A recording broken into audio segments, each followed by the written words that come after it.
Hello there, everyone, and thank you so much for joining us today. I'm Sam, and I moderate these weekly presentations. And in just a second, we're going to be joined by Wesley Boudreau, one of our financial advisors here. Wesley is going to be covering some topics related to 72T in hopes of answering any questions or concerns you may have had. I apologize in advance. We will not have time today after this presentation to answer any questions, but there is a Q&A box. I invite you to ask away. It's completely anonymous, and I'll make sure one of our financial advisors can reach you either through phone or email after the presentation has ended to address your specific concerns or situations with you either over the phone or through email after the presentation. And I should really quickly remind you, we are not affiliated nor endorsed whatsoever by any specific company. We are a completely independent group of financial advisors here, so please keep that in mind as you're listening along today. And lastly, throughout Wesley's presentation, I will be entering some links.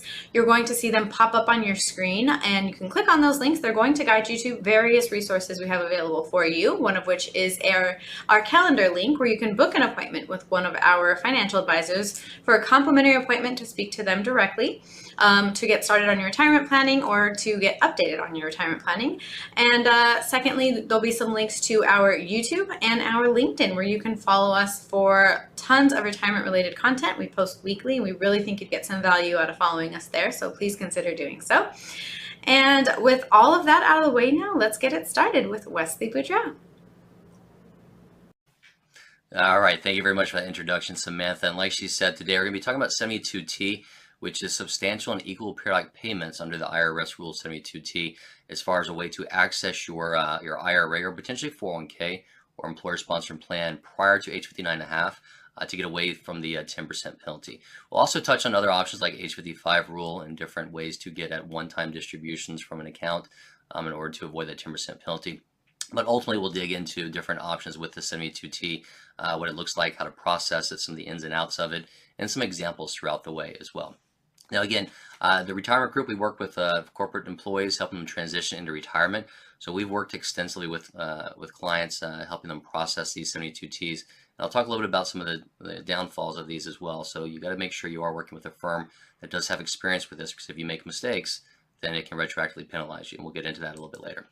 So before we get into the 72T, let's talk about the age 55 rule. This is something that we're going to talk to our clients and prospects about more often probably than most other advisors. Typically, whenever you're talking to a financial advisory firm, their number one goal is to get you to roll that money over so they can help you manage it. Now, if you're coming to us and let's say you're somebody who maybe you're retiring at age 57 and you've got, let's say, a $500,000 or $1 million 401k, and you're thinking, okay, I'm going to get this rolled over to an IRA so I can get it managed because I need help with that.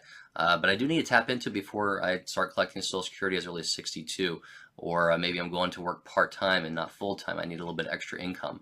So a lot of firms might tell you, let's roll that over, we'll do a 72T, but we'll actually tell you there may be a better option, and that's what's called the age 55 rule, which you can do within your 401k plan, if that 401k plan allows, and most of them do actually allow, but you're going to be restricted by the different distribution options within there. So how's that rule situate? So if you are retiring from the firm that you work for at age 55 or later, or actually in the year you turn 55 or later, so you could theoretically have a birthday of December 30th, but you can retire on January 1st at age 54 of that year because you're turning 55 that year. And you can actually tap into your 401k without the 10% penalty anytime after that. So instead of having to wait till 59.5, let's say if you retire at 55 or 56 or 58, you can go in there and take a withdrawal from your 401k without the 10% penalty. And you still have the automatic withholding and everything like that, but it does avoid that 10% penalty. Gives you more flexibility because you can go in there and take it when you want, versus a 72T we'll talk about in a moment is a pretty structured situation where you have to adhere to that throughout the course of the next five plus years usually. As far as the age 55 rule, again, it depends upon the company rules. So some plans we worked with only give you one withdrawal per year, so you got to budget pretty well. Others may give you one withdrawal per month or multiple withdrawals per month. So it all depends upon that plan. And so a lot of times that example I gave you, somebody looking to roll over, we might tell them, hey, hold on just a second. Let's go back and review what do you need to take out over the next couple of years until you turn 59.5, and maybe keep that amount in the 401k plan. We'll help you allocate it. And in that way, you can tap into that for any immediate needs. And we don't have to do a 72T and lock you into any type of payment structure that the IRS has set forth for you as well. And keep in mind, again, this is just to avoid the 10% penalty, not taxes. These are tax-deferred vehicles, so you will be paying taxes as you take that out. So the 72T, what's a little bit different about that is that can be used in multiple accounts, primarily IRAs. You could theoretically use it in a 401k or 403b, but again, you're limited to the rules of the withdrawal options within there. So a lot of times people tend to roll this over to an IRA, so they've got more flexibility in the investment choices, help from a firm like the retirement group, also the ability to control their taxes on those distributions. There's more flexibility there, but it can be done in a 401k as well, but you're limited to those withdrawal rules under there as well. So what it is that you're taking substantial and equal periodic payments based upon an IRS calculation. This is not something that you or I come up with. It's based upon IRS calculations. They use interest rates to do that. We'll give an example in a moment. And so as those interest rates change, it can dramatically change the amount you could theoretically take out from a 72T. We saw those go pretty low as interest rates dropped during the pandemic. Good news is with the Secure Act, they've actually put a floor or an option to do 5% or the greater of the interest rate they're using, which that interest rate's coming out between, depending upon a month you look at right now, high 4s, low 5s. So we'll probably assume 5% as a good example. That 72T, what happens is once you start that, you can do it at any age, but you have to do it for at least 5 years as a minimum, or until 59.5. So let's go back to that person. Let's say somebody retired at 57 and they were to set up a 72T. They're gonna have to do that for 5 years. So they'll have to do that until they turn 62. If somebody was 53, they'd have to do it for 6.5 years until they turn 59.5. And again, this is something that allows you to take out a set equal periodic payments without that 10% penalty. Again, does not get you around the taxes, just get you around that 10% penalty there. Okay. As far as some different kind of side-by-side comparisons of these, without my glasses, let me kind of zoom in here so I can go through these with you. But as far as the different plans, the 72T is going to be qualified plans, which again can cover employer-sponsored plans. The Rule 55 just going to be your 401k or 403b. Age restrictions, you can do any age at 72T. Again, you have to do it for at least 5 years or until 59.5. So you could theoretically do it at 40 and be stuck with that for 19.5 years. Age 55 is going to be for the age 55 rule, obviously. The duration I just went over. Tax implications, both are going to be ordinary income tax. We're trying to avoid the 10% tax in this case. Both of them, you're going to potentially lose flexibility as far as future withdrawals because you're taking money out. You're going to lose tax deferability because, again, you're taking money out, so the opportunity cost there. And then as far as the flexibility, like we mentioned before, the 72T, you're locked into that, so you can't be pretty flexible with that at all. And then the age 55 rule, you're flexible because you can take out a withdrawal 1 year, skip a year or two, or take out 2 or 3 withdrawals 1 year if your plan permits. So there is more flexibility associated with that. And that's, again, why I talk about, our clients, we're going to suggest they keep something in there if they're retiring before 59.5 and they're at least age 55. Even if they don't need it, we might say, let's leave something behind just in case something were to strike and you do think you need that money. So some other ways to get around that 10% penalty that are not 72T or age 55 rule. These are typically going to be for one-time situations, but if you're using that money for helping fund a birth or an adoption, there's limits there. Death, unfortunately, if you're passed on to beneficiaries, they avoid that 10% penalty. Disability, same situation. Education, if you use it for post-secondary education, a portion of that can be used without that 10% penalty. Equal periodic payments, we just talked about. 72T will dig more into that. If you're unemployed and you're using it for health insurance options, a first-time home buyer situation up to $10,000 can be a 10% penalty tax. Avoid the 10% penalty. Medical expenses over certain limits. A rollover, if you're taking that money, rolling over to an IRA or another 401k, that's just transferring from one account to the other. So there's no penalty there, obviously, because you're not taking money out. And then in some cases, terminal illness waivers, which you can take that out if you're terminally ill, where you can avoid that 10% penalty as well. So let's get into some kind of examples. This is actually, we'll take a look at Cynthia in this case. This is an example we've used for many years at our seminars and now in our webinars. The ironic thing was, once interest rates started dropping, it wasn't as good. We had to go back and recalculate it.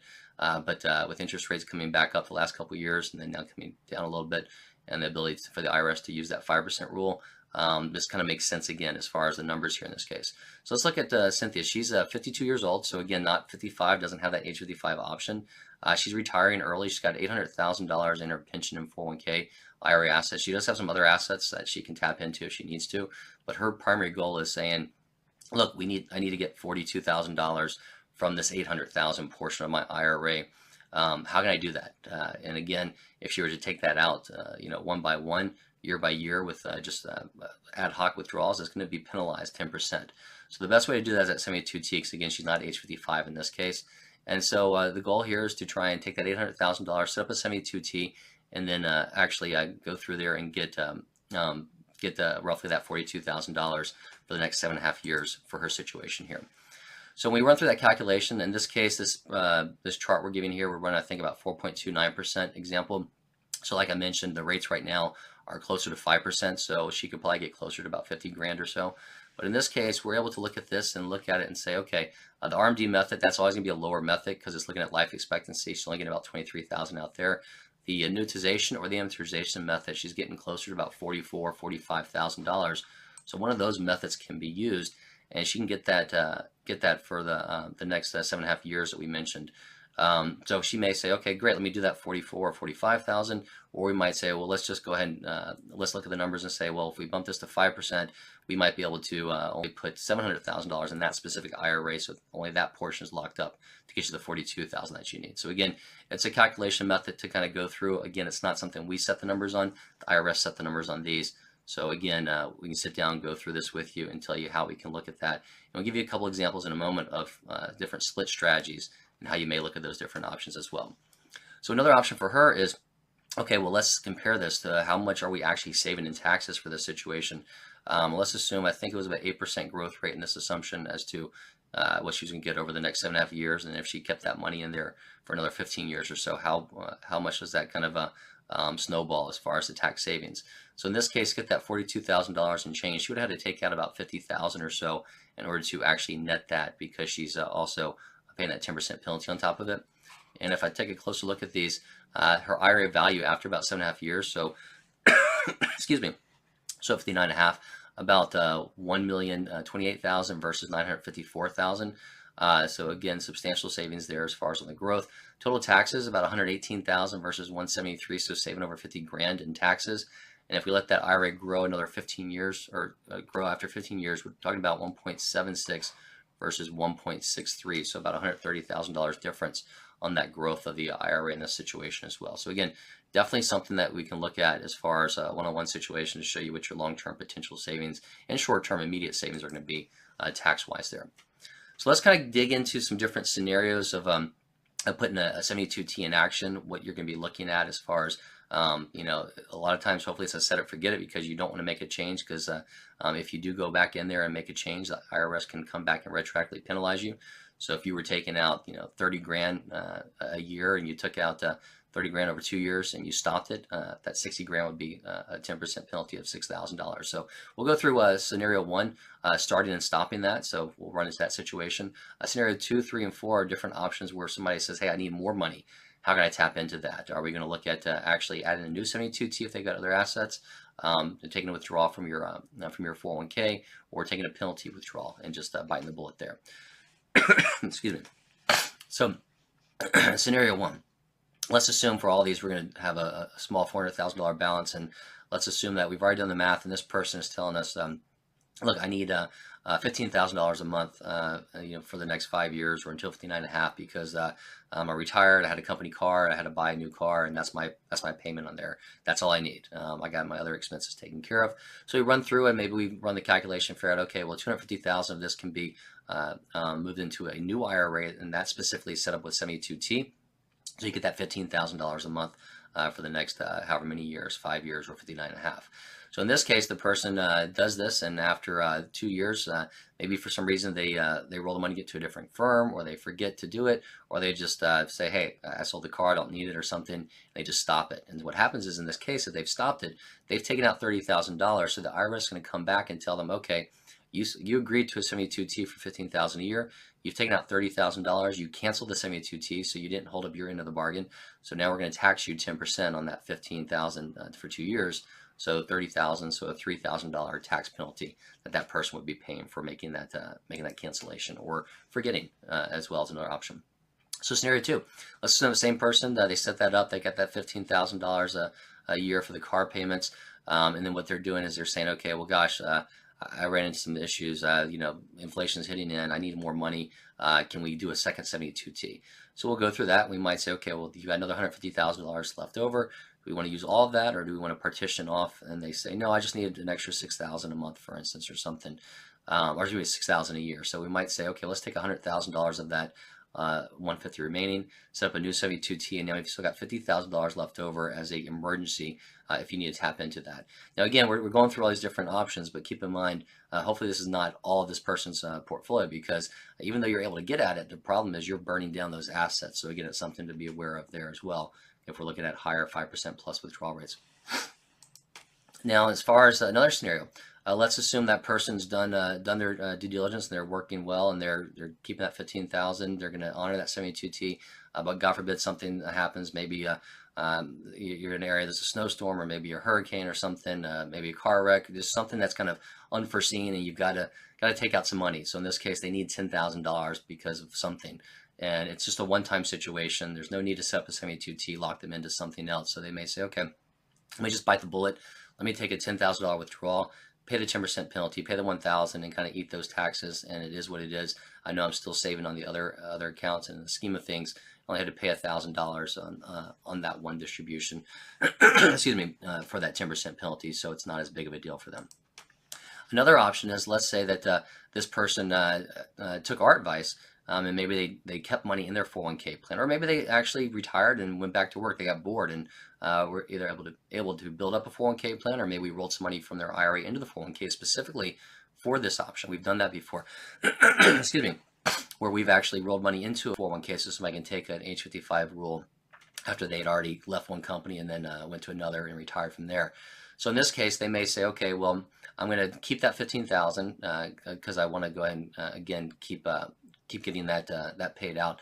But maybe I need to take something else out, a little bit here or there. So they'll tap into their age 55 rule within their 401k plan, and they can take out random figures. Maybe they take out 24,000 1 month, 1 year, or 20. My glasses are off. So 21,000 1 year. Maybe they take out 15 the next, or maybe they stop a year. Maybe they take another 5,000. They've got that flexibility within that 401k plan. So again, that's a better option than doing another 72T or paying a penalty there again. So these are kind of 4 potential scenarios we may run into. So it's just good to kind of know going into this, so you know what those different options are. Excuse me. So in summary, some of the 72T options we kind of talked about are different ways to kind of get at your accounts without that 10% penalty. Again, this is not avoiding tax, it's just avoiding that 10% penalty. You can do the 72T, which is substantial and equal periodic payments. You got to stick with that for 5 years or until 59.5, whichever is longer. You can do the age 55 rule. There's also the different 10% penalty free options like first-time home purchase, medical expenses, things like that we talked about as well. But again, this is just because you can access the account doesn't mean you should. Again, some of these withdrawal rates, if you're using that 5% method, is a little bit high. Typically, most people you talk to are going to tell you 4% or lower to kind of maintain your assets for 30 plus years. So again, make sure that you understand your true cash flow needs. Hopefully before retirement, you're building up some emergency funds, and there's some other options to tap into that as well. But the goal is to kind of run through a cash flow analysis, figure out what the best option would be for you. Because again, everybody's situation is different and it's fluid. What you may be thinking now could change in a year. I've had conversations with a lot of people where we've talked about inflationary pressures and how that's kind of changed the last couple of years of expenses as well. So it's very important to kind of forward think on some of those as well. So kind of a summary, we'll talk about making sure you got a plan to kind of dig into all this, who the retirement group is. Again, we say that for the end, and hopefully you can schedule a meeting with myself or one of the other advisors here to go into your specific situation. But right now, about 3/4 Americans over 50 don't have a written plan. If you can spend about 10 minutes with us gathering some data, give us a couple of days to put together a full-fledged financial plan or cash flow analysis, we can kind of run through that with you. This is a great way to kind of determine, okay, do I have, what are my actual income needs? Can I retire? Should I retire now? Should I wait longer? What are the different benefit options within my 401k plan, my pension, healthcare, things like that? We can go through all those. And then we can also model a 72T in here, a different option we mentioned before, whether you're doing one or keeping the age 55 rule. We'll go through all those and model the tax ramifications of that for you. So again, any questions, just let us dig into that for you. And then retirement group, again, a lot of you have talked with us in the past and been to our seminars or been on one of these webinars, but if you don't remember, the retirement group, we are an independent financial advisory firm that focus on working with corporate employees, help them transition to retirement. Our goal is to hopefully catch you prior to retirement. so we can kind of give you more education on what your options are. Myself and our other advisors tend to specialize in a select few companies, so that way we've got more information and more details on your specifics, like your company plan, 401k plan, maybe your pension plan if you have that, healthcare, retirement, medical benefits, life insurance continuation. We can go through all those different options and run that cash flow analysis, which is complementary to help you determine when is the best day for me to retire. So that way you can say, okay, maybe I want to retire at 60, I want to stick with that, or maybe, hey, I could go a little bit earlier if I want to, or, unfortunately I need to work a couple more years to fund the retirement I want. We can go through all those different options with you. And again, that's complimentary, so take us up on that. We have offices throughout the country, so rest assured if you need to sit down with somebody face-to-face, we can accommodate that. But if you prefer to communicate via web meetings, phone call, email, whatever that is, just feel free to let us know. We'll be happy to kind of go into that with you. And with that, I'm going to wrap this up. I think I saw 2 questions come through, and we'll take care of those. But before, if you have any questions, you want to reach out to us beyond this, it's 1-800-900-5867, or you can email us at info@theretirementgroup.com. You can also use these QR codes to get into our LinkedIn if you want to follow along that way and get more updates on new webinars and seminars in your area. There's one there, and there's one to get into our calendars if you want to schedule an appointment with myself or one of the other financial advisors with the Retirement Group. And then if there's any additional questions that we miss here, we'll be happy to circle back with you on those. So the 2 questions I have coming in, one is if interest rates change during my 72T, can I change my 72T? Okay, so this is actually a pretty good question. I talked about how interest rates changed over the years. You used to not be able to get a very good 72T, especially during the pandemic when interest rates were really low. And since then, since the Secure Act, the IRS has set that minimum, or set the ability to do at least 5%, or whatever the interest rates are right now. So you can always do the 5% even if interest rates go down in the future. Unfortunately, once you set that 72T up, it's a contract with you and the IRS essentially. There's nothing we can do or change on that. So let's say if somebody set a 72T up during the pandemic and they realize, well, gosh, now I'm going to do a 5%. You can't go in there and change that. Now, if theoretically, if it was something we had the conversation and maybe that person did that, right before they changed the rules, it might have been worth, if they were taking out monthly, maybe canceling that 72T original one, paying the 10% penalty on it, and then going in there, starting a brand new one. But no, you cannot change that 72T. If you make any changes to that, take any less out of there, or stop that, again, you're going to go back and retroactively be penalized on there. Another question, kind of the same aspect. If I don't need my 72 payments anymore, can I roll them over? That's another good question. Good attempt. The answer there again is no. Think about like an RMD, a required minimum distribution. This is the ability for the IRS to tax you, and once it comes out, it has to be a distribution, a taxable distribution, so you pay tax on there. So you cannot take that and roll that over. So let's go back to one of those examples of Cynthia. She was taking that $42,000 out, and let's say that 2 years later she gets a job, says, well, I don't need this. Now I'm taking $42,000 on top of my job. I'm in a higher tax bracket. Let me go ahead and just roll this over. Well, if she were to roll that over, she'd be breaking that contract, and she couldn't do that. So what would happen is then they would retroactively penalize her on however many years of that $42,000 she took out. So she'll have to decide whether to keep doing that and pay the higher taxes and maybe build up a slush fund or build up a brokerage account with it, or just stop it altogether and suffer that penalty on there as well. So again, that cannot be rolled over. It also cannot be converted to a Roth IRA. So again, once it goes out, it's essentially a distribution like an RMD would be. So good questions there. Again, if you have any questions that we didn't meet, or you want to circle back and set some time with us, just give us a call at 800-900-5867. I mentioned again, we work with a lot of different Fortune 500 companies. That does not mean we're employed by them or endorsed by them, but again, chances are one of our advisors has worked extensively with your company. So if you have any questions, company-specific questions, just give us a call. We can dig into those as well and help you understand if you have that age 55 or how 72T would kind of play into your situation if you are leaving before 59.5. I want to thank you, and I hope you guys have a great day.